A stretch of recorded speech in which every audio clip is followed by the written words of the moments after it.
Innal hamdalillah nahmaduhu wa nasta'inuhu wa nastaghfiruh wa na'udzu billahi min shururi anfusina wa min sayyiati a'malina may yahdihillahu fala mudilla lahu wa may yudlil fala hadiya lahu ashhadu an la ilaha illallah wahdahu la syarika lahu وأشهد أن محمدًا عبده ورسوله لا نبي ولا رسول بعده اللهم صل وسلم وبارك على نبينا محمد وعلى آله وأصحابه ومن تبعهم بإحسان إلى يوم القيامة أما بعد فيا عباد الله أوصيكم ونفسي بتقوى الله قال الله تعالى في كتابه الكريم أعوذ بالله من الشيطان الرجيم بسم الله الرحمن الرحيم يا أيها الناس اتقوا ربكم الذي خلقكم من نفس واحدة وخلق منها زوجها وبث منهما رجالا كثيرا ونساء واتقوا الله الذي تساءلون به والأرحام إن الله كان عليكم رقيبا يا أيها الذين آمنوا اتقوا الله حق تقاته ولا تموتن إلا وأنتم مسلمون يا أيها الذين آمنوا اتقوا الله وقولوا قولا سديدا يصلح لكم أعمالكم ويغفر لكم ذنوبكم ومن يطع الله ورسوله فقد فاز فوزا عظيما معاشر المسلمين وزمرة المؤمنين جماعة صلاة جمعة رحمكم الله. Bersyukur kita kepada Allah Subhanahu wa ta'ala atas segala nikmat yang diberikan kepada kita semuanya. Karena sesungguhnya kita sebagai hamba-hambanya setiap hari berjalan di antara ribuan bahkan jutaan nikmat-nikmat Allah. Allah Subhanahu wa ta'ala memberikan nikmat yang sangat besar, memilih kita sebagai seorang muslim, sebagai seorang mukmin di antara miliaran manusia. Nikmat yang sangat agung. Karena dengan nikmatul Islam wal iman, insyaallah kita akan diizinkan oleh Allah Subhanahu wa taala untuk masuk ke dalam surganya. Ini adalah tiket yang paling utama seseorang untuk mendapatkan ridha Allah dan mampu masuk ke dalam surganya. Annahu la yadkhulul jannata illa nafsum muslimah. Rasulullah sallallahu alaihi wasallam bersabda, sesungguhnya tidak akan masuk ke dalam surga kecuali seorang muslim. Kemudian di antara nikmat yang Allah berikan kepada kita adalah nikmat kemudahan di dalam beramal. Kita mampu melaksanakan perintah-perintah Allah, semua itu adalah karena pertolongannya. Dan di sana ada nikmat yang lebih besar daripada amal itu sendiri. Itu nikmatu qabulil amal, nikmat diterimanya amal-amal soleh kita. Maka ma'asyiral muslimin, di dalam kita beramal, jangan hanya fokus terhadap sedikit dan banyaknya satu amal. Hendaknya di antara fokus kita adalah bagaimana amal kita itu bisa diterima oleh Allah Subhanahu wa ta'ala. Pada saat kita paham dan mengetahui amal-amal seorang hamba bisa ditolak, bisa tertolak karena sebab-sebab tertentu, maka bagaimana kita harus memperhatikan amal-amal kita. Kita harus betul-betul paham dan berusaha mendeteksi amal-amal kita, apakah diterima oleh Allah Subhanahu wa ta'ala atau tidak. Para ulama menjelaskan, ma'asyiral muslimin, di sana ada tanda-tanda amal seorang hamba diterima oleh Allah Subhanahu wa ta'ala. Yang pertama, seorang hamba tidak terpuruk kembali dalam kubangan kemaksiatan setelah tegak di atas ketaatan. Sesungguhnya kembali kepada kemaksiatan adalah kehancuran dan kerugian. Yahya bin Mu'ad rahimahullah ta'ala mengatakan, man istaghfara bilisanihi, barang siapa yang istighfar dengan lisannya, memohon ampun kepada Allah dengan lisannya, wa qalbuhu 'alal ma'siyati ma'qud, sedangkan hatinya selalu terpenjara dengan kemaksiatan, wa azmuhu ayyarji'a ilal ma'siyati wa ba'da syahri wa ya'ud, dan kemudian hasratnya selalu ingin kembali kepada kemaksiatan, dan sungguh ia buktikan setelah berlalu 1 bulan ia kembali kepada kemaksiatan tersebut. Fasamuhu alaihi mardud wa babul qabuli fi wajhi masdud, maka orang yang seperti ini saumnya tertolak, amal ibadahnya tertutup rapat. Ma'asyiral muslimin, sidang Jum'ah rahimakumullah. Oleh karena itu, ketika kita melakukan ketaatan, berusaha untuk tetap teguh, jangan mudah kemudian kembali kepada kemaksiatan. Setelah kita bertaubat dari kemaksiatan, maka azam kita, tekad kita untuk tidak kembali kepada kemaksiatan, dan sampai kemudian terbetik di dalam hati-hati kita, ketika kita taubat nanti kita akan kembali lagi. Tidak seperti itu. Namun azam harus kita kuatkan betul. Ketika Allah angkat derajat kita dengan taubat, azam kita agar betul-betul tidak kembali kepada kemaksiatan. Walaupun tidak semua hamba mampu melaksanakan seperti itu.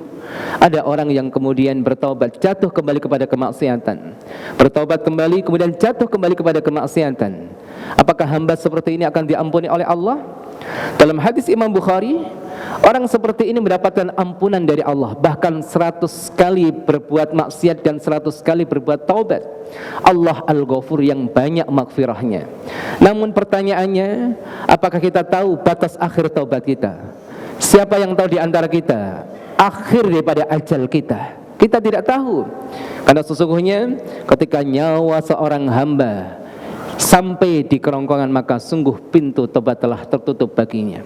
Ma'asyiral muslimin, sidang Jum'ah rahimakumullah, sesungguhnya orang-orang yang mudah terpuruk kembali dalam kemaksiatan, salah satu sebabnya adalah seorang hamba tersebut sudah terlalu gandrung terhadap kemaksiatan tersebut. Contohnya adalah di dalam sejarah di mana Bani Israel, umatnya Nabi Musa alaihi salam, ketika mereka sudah terbiasa dengan amaliyah kesyirikan pada masa-masa pemerintahan Fir'aun, pada saat mereka hidup di tengah-tengah kesyirikan, di bawah kekuasaan Fir'aun, mereka terbiasa melakukan seperti itu, melihat seperti itu. Dan ketika dakwah sampai kepada mereka, mereka diselamatkan oleh Allah, mereka diselamatkan dari kekejaman Fir'aun. Namun pada saat Nabi Musa alaihissalam minta izin kepada mereka, minta izin untuk meninggalkan mereka beberapa saat, 40 hari 40 malam untuk menerima wahyu dari Allah. Namun setelah itu telah berlalu 40 hari 40 malam, waktu yang tidak panjang, ma'asyiral muslimin, didapati Bani Israel telah kembali menyembah patung anak sapi. Wa usyribu fi qulubihimul ajla, telah dirasukkan, diserapkan di hati mereka kecintaan terhadap penyembahan kepada patung anak sapi. Ma'asyiral muslimin wa zumratal mu'minin, sidang Jum'ah rahimakumullah. Kemudian yang kedua, ciri amal seorang hamba diterima oleh Allah Subhanahu wa taala muncul dan hadir pada hatinya rasa takut dan khawatir akan tertolaknya amal yang ia lakukan. Ma'asyiral muslimin, hendaknya kita paham betul, Allah yang kita sembah, yang kita rukuk dan sujud setiap hari kepadanya adalah zat yang tidak butuh sama sekali terhadap ibadah kita. Allah Subhanahu wa taala berfirman, "Wa may yashkur fa inna ma yashkuru li nafsihi wa man kafara fa innallaha ghaniyyun hamid." Barang siapa yang mau bersyukur kepada Allah, maka sungguh sejatinya ia bersyukur kepada dirinya sendiri. Dan barang siapa yang ingkar, maka sungguh Allah itu ghani, Allah yang maha kaya, Allah yang maha tidak membutuhkan kepada hambanya, termasuk amal ibadah kita. Ini harus kita pahami ma'asyiral muslimin. Seorang mukmin keistimewaannya bukan hanya terletak pada saat ia tenggelam dalam samudera ibadah, tenggelam dalam samudera ketaatan. Namun seorang muslim nilainya di hadapan Allah terletak pada akhlaknya, akhlak pada dirinya kepada Allah Subhanahu wa taala. Ketika ia mampu menghadirkan amal ibadah, ia sadar bahwa Allah Subhanahu wa taala sejatinya tidak membutuhkan ibadah yang ia lakukan. Oleh karena itu, di antara bisikan syaitan di hati manusia, di hati seorang hamba ketika ia mampu melaksanakan suatu amal, ada sebagian orang yang merasa berjasa kepada Allah Subhanahu wa taala. Tidak sedikit di antara mereka kemudian menyandarkan harapan mereka pada amal. Padahal ma'asyiral muslimin wa zumratul mu'minin, syariat telah mengajarkan kepada kita, bagaimanapun amal kita, harapan kita harus kita gantungkan kepada Allah. Karena amal adalah sebagai sebab, bukan barter, bukan alat tukar dengan surga Allah Subhanahu wa ta'ala. Maka hendaknya kita perhatikan hati kita. Jangan sampai setelah kita diberikan taufik oleh Allah, diberikan kemudian untuk tahajud, untuk qiyamul lail, menjadi ahli masjid, menjadi orang yang ahli Quran, rajin baca Al-Quran, kemudian kita merasa berjasa kepada Allah Subhanahu wa taala, kemudian memastikan diri kita masuk surga dengan amal-amal kita. Sebaliknya, orang yang selalu hati-hati dan khawatir, kekhawatiran dalam artian positif, bukan suudzon kepada Allah, khawatir jangan-jangan amal saya tidak diterima, yang menjadikan dia semakin semangat beramal dan senantiasa memelas kepada Allah agar amal-amalnya diterima olehnya. Di antara orang yang dipuji di dalam Al-Quran adalah orang yang seperti ini. Sebagaimana pernah suatu saat Rasulullah SAW membaca firman Allah Subhanahu wa taala, surat Al-Mu'minun ayat 60. Walladzina yu'tuna ma atau wa qulubuhum wajilah. Di antara yang dipuji oleh Allah adalah orang-orang yang memberi apa-apa yang mereka beri, sedangkan hati mereka penuh dengan rasa takut. Mendengar ayat ini, Sayyidah Aisyah menyangka bahwa mereka orang-orang yang dipuji oleh Allah adalah mereka orang-orang yang takut setelah berbuat maksiat. Atau lazim yang disaksikan oleh kita semuanya, orang takut setelah berbuat maksiat. Namun ternyata apa jawaban Nabi? Beliau mengatakan, la ya ibnatas siddiq, la ya ibnatas siddiq, tidak seperti itu. Orang yang dipuji oleh Allah dalam ayat ini bukan orang yang takut setelah berbuat maksiat, namun mereka adalah alladzina yasumun wa yusallun wa yatasaddaqun. Mereka orang-orang yang saum, melaksanakan salat, orang yang banyak sedekah. Wahum yakhafuna alla yuqbala minhum, namun mereka takut dan khawatir kalau amal mereka tidak diterima oleh Allah Subhanahu wa taala. Oleh karena itu ma'asyiral muslimin, jangan sampai kita terhipnotis dengan amal soleh yang kita lakukan. Ingat bahwa semua itu adalah pertolongan Allah. Ini nikmat yang besar. Kita tahu prinsip tentunya dari firman Allah, iyyaka na'budu wa iyyaka nasta'in. Digabungkan dua hal yang indah dalam ayat ini, antara ibadah dan isti'anah. Banyak para ulama memberikan isyarat, sesungguhnya ibadah tidak terwujud kecuali dengan pertolongan Allah. Maka sangat lazim bagi kita sebelum kita beribadah, hal yang pertama kali kita lakukan minta tolong kepada Allah, sehingga ketika ibadah itu hadir, mampu kita lakukan, kita sadar dengan sesadar-sadarnya semua itu adalah karena pertolongan Allah. Dan sungguh Allah Subhanahu wa ta'ala adalah zat yang tidak butuh amal ibadah kita. Makanya kalau diterima amal kita, itu sungguh sangat luar biasa. Itu adalah hadiah yang besar dari Allah Subhanahu wa ta'ala. Kemudian ma'asyiral muslimin, di antara ciri dan tanda amal seorang hamba diterima oleh Allah adalah hadirnya ketaatan demi ketaatan. Para ulama menyampaikan satu ayat terkait dengan hal ini sebagai dalil bahwa diterimanya amal soleh seseorang ketika amal soleh mampu mengundang amal soleh yang lain, yaitu firman Allah surat Muhammad ayat yang ke-17, walladzina ihtadau zadahum huda wa atahum taqwahum. Orang-orang yang mengambil jalan petunjuk, maka niscaya akan kami tambahkan kepada mereka petunjuk huda, wa zidnahum taqwahum, dan kami tambahkan kepada mereka ketakwaan. Petunjuk akan menambahkan hidayah dan petunjuk Allah, dan akan menambahkan ketakwaan kepadanya.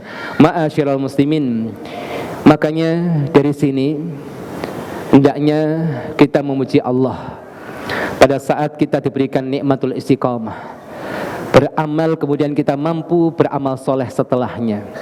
Namun cukup menjadi satu renungan dan teguran Allah ketika kita beramal kemudian terhenti amal soleh kita, ataupun pada saat kita hendak beramal namun rasanya sulit sekali beramal, ada saja halangan-halangannya. Karena sesungguhnya di antara sanksi Allah yang menakutkan,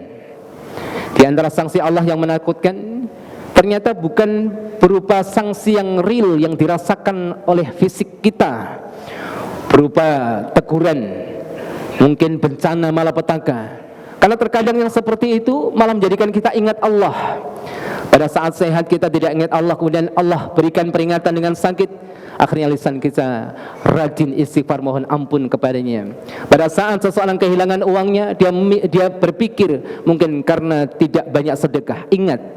Tetapi pada saat diberikan satu sanksi berupa terhalangnya seseorang dari perbuatan taat, ini sungguh menakutkan ma'asyiral muslimin. Teringat oleh khatib, yaitu ayat-ayat pada firman Allah di surat Al-Lail, di mana Allah berfirman, fa amma man a'ta wattaqa. Adapun mereka orang-orang yang suka memberi dan bertakwa, wa saddaqa bil husna, dan membenarkan balasan surga, al husna, balasan kebaikan, fasanuyassiruhu lil yusra, maka orang seperti ini akan kami mudahkan menuju kemudahan. Kalau kita ingin melaksanakan ketaatan kemudian dibukakan pintu-pintu tersebut, ini salah satu tanda kebaikan dari Allah, tanda Allah menginginkan kebaikan pada seseorang. Kita ingin tahajud, ternyata Allah mudahkan dengan satu cara yang mungkin kita tidak menyangka-nyangka. Kita bisa bangun malam walaupun dalam keadaan capek. Kita ingin melaksanakan umrah, Allah bukakan pintunya. Ini salah satu tanda kebaikan yang Allah berikan kepada seorang hamba. Namun sebaliknya, wa amma man bakhila wastaghna, orang yang bakhil, orang yang sombong, wa kadzdzaba bil husna, mendustakan akan balasan akhirat, fasanuyassiruhu lil usra, maka akan kami mudahkan ia menuju kesulitan. Orang-orang yang terhalang dari ketaatan kepada Allah Subhanahu wa taala, inilah orang-orang yang mendapatkan musibah terbesar dalam hidupnya. Andaikan ia mampu melaksanakan ketaatan, ada satu nikmat juga yang diambil oleh Allah, yaitu kelezatan di dalam amal ibadah taqarrub kepadanya. Barakallahu li wa lakum bil Qur'anil Karim wa nafa'ani wa iyyakum bima fihi minal ayati wa dzikril hakim wa qur rabbighfir warham wa anta arhamur rahimin.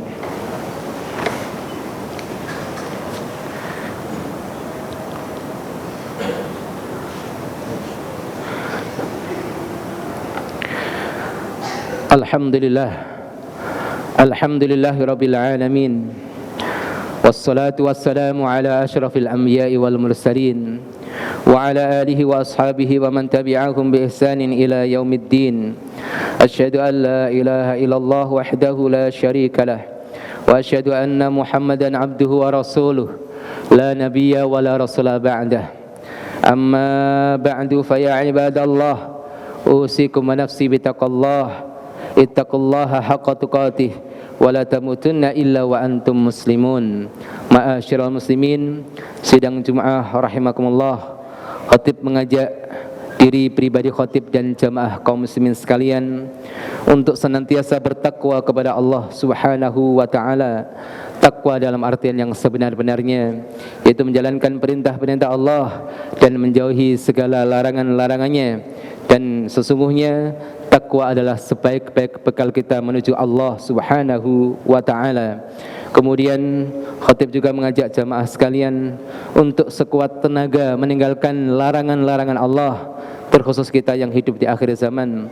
Godaan iman datang dari arah manapun, maka sungguh kita jangan hanya melihat besar dan kecilnya maksiat, namun lihatlah Allah yang Maha Rahman, yang Maha Rahim, yang Maha baik kepada kita, memberikan nikmat-nikmatnya kepada kita Bahkan pada saat kita bermaksiat sekalipun, Allah yang maha baik, maka sungguh zat yang seperti ini adalah zat yang tidak pantas kita bermaksiat kepadanya. Dan marilah kita berusaha untuk istiqamah dalam iman, dalam Islam kita, dalam amal soleh kita, sehingga kita mampu menepati daripada pesan Allah, wala tamutunna illa wa antum muslimun. Kita mati dalam keadaan apapun boleh, ma'asyiral muslimin, dalam keadaan kaya, miskin, punya jabatan ataupun tidak, ini tidak masalah. Namun satu hal pesan Allah, jangan sampai mati meninggalkan iman dan Islam. Wala tamutunna illa wa antum muslimun. Kita berbanyak doa kepada Allah, ya muqallibal qulub, tsabbit qulubana 'alal Islam. Kita minta supaya Allah meneguhkan hati kita di atas Islam dan iman. Kita akhiri kehidupan kita dengan keimanan yang kuat kepada Allah Subhanahu wa taala. Dan akhirnya di saat al-mustajabah, di waktu-waktu mustajabah ini, malah kita bermunajat kepada Allah, memohon kepadanya dengan doa-doa kebaikan kita, agar Allah mengabulkan hajat-hajat kita, mengijabahi daripada doa-doa kita semuanya. Amin ya Allah ya Rabbal Alamin. Innallaha wa malaikatahu yusalluna 'alan nabi ya ayyuhalladzina amanu shallu 'alaihi wa sallimu taslima. A'udzu billahi minasyaitonir rajim. Bismillahirrahmanirrahim. Alhamdulillahirabbil alamin. Hamdasy syakirin hamdan na'imin. Hamdan yuwafi ni'amahu wa yukafi'u mazidah. Ya Rabbana lakal hamdu kama yanbaghi li jalali wajhikal karim wa 'azimi sultanik. Allahumma shalli wa sallim ala nabiyyikal karim wa ala alihi wa ashabihi ajma'in. Allahumma ighfir lana dhunubana wa liwalidina warhamhum kama rabbawna shighara wa li jami'il mu'minin wal mu'minat wal muslimin wal muslimat al-ahya'i minhum wal amwat innaka sami'un qaribun mujibud da'awat wa ya qadiyal hajat. Allahumma inna nas'aluka salamatan fid din wa afiyatan fil jasad wa ziyadatan fil ilm wa barakatan fil rizq wa taubatan qabla al maut wa rahmatan 'indal maut wa maghfiratan ba'da al maut. Allahumma hawwin 'alaina fi sakaratil maut wan najata minan nar wal 'afwa 'indal hisab. Rabbana la tuzigh qulubana ba'da idh hadaitana wa hab lana min ladunka rahmah innaka antal wahhab. Ya muqallibal qulub tsabbit qulubana 'ala dinik wa ya musarrifal qulub sarif qulubana 'ala ta'atik. Allahumma a'inna 'ala dzikrika wa syukrika wa husni ibadatik. Allahumma inna nas'aluka husnal khatimah wa na'udzubika min su'il khatimah. Allahumma a'izal islam wal muslimin wa ahlikil kafarata wal zalimin. Allahumma 'alaika bil zalimin ya Allah, innaka 'ala kulli syai'in qadir. Rabbana zalamna anfusana wa illam taghfir lana wa tarhamna lanakunanna minal khasirin. Rabbana atina fid dunya hasanah wa fil akhirati hasanah wa qina adzabannar. Walhamdulillahi rabbil alamin. Tsumma aqimis shalah.